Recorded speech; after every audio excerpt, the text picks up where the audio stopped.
Pour travailler efficacement dans Photoshop, il est utile de s'y sentir à l'aise.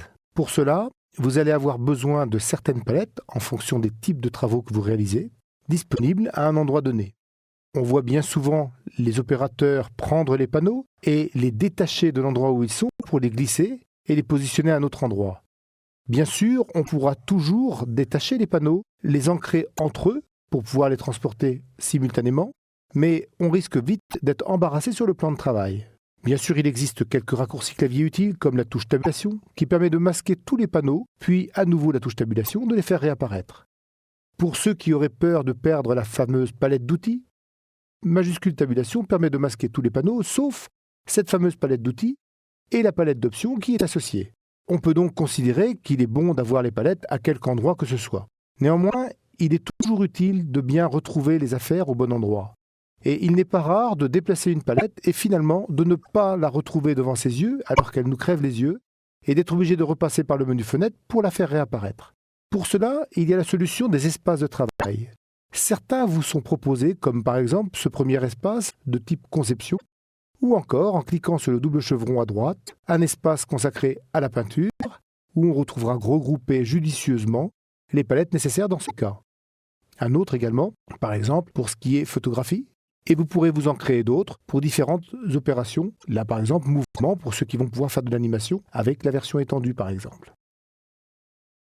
Notez que à partir de la CS5, on va pouvoir déplacer ce bouton pour pouvoir voir les différents espaces de travail sous la forme de boutons justement directement disponibles.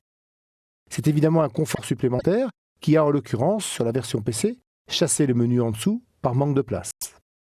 Une nouveauté pour ceux qui utilisaient déjà cette fonction, c'est que les espaces de travail que l'on a créés, comme par exemple l'espace de travail conception que j'avais au début, lorsque je reclique à nouveau sur ce bouton, n'est plus exactement dans l'état dans lequel il était au moment de sa création. En effet, j'ai choisi de détacher ces deux palettes et elles sont restées détachées comme je l'avais fait précédemment. Si je veux revenir exactement au positionnement des palettes au moment de la conception de ce bouton, je vais venir dans le menu et demander ici de réinitialiser conception. Ainsi, les palettes se repositionnent exactement à l'endroit où elles avaient été créées. Donc maintenant, lorsque l'on passe d'un espace de travail à un autre, on ne perd plus les différents réglages que l'on a pu faire entre-temps. Si certains espaces vous sont proposés, n'hésitez pas à créer les vôtres. Il suffit pour ça de prendre, comme on l'a vu, les panneaux, de les détacher, voire de les ancrer sur la gauche ou sur la droite comme vous le souhaitez. On pourra les réduire à la forme d'un bouton, d'une façon ou d'une autre, et choisir donc un positionnement judicieux en fonction du type de travail que vous avez à réaliser. Lorsque vous aurez positionné les palettes comme il vous convient, vous allez pouvoir demander de les mémoriser.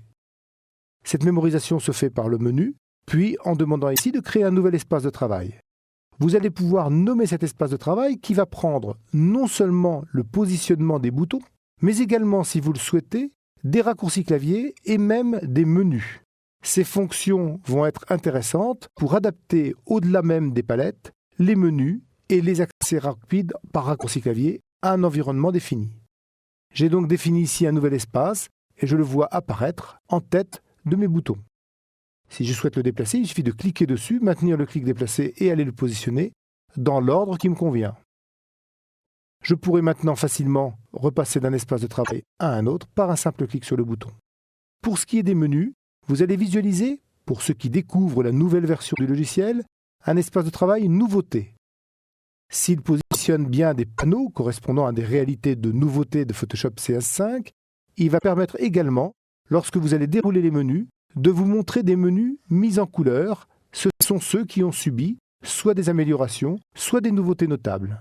Également, les menus peuvent être raccourcis et ne plus contenir la totalité des possibilités d'origine, ce qui permet d'éviter à un opérateur de dérouler des menus trop longs, alors que certaines fonctions ne lui seront jamais nécessaires dans des cas précis de travail.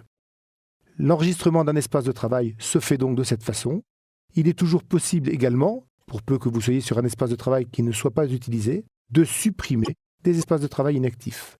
Ainsi, l'espace de travail que j'ai créé ici peut maintenant être supprimé. Pensez à prendre un petit peu de temps pour créer des espaces de travail judicieux, vous gagnerez beaucoup de temps à l'usage par la suite.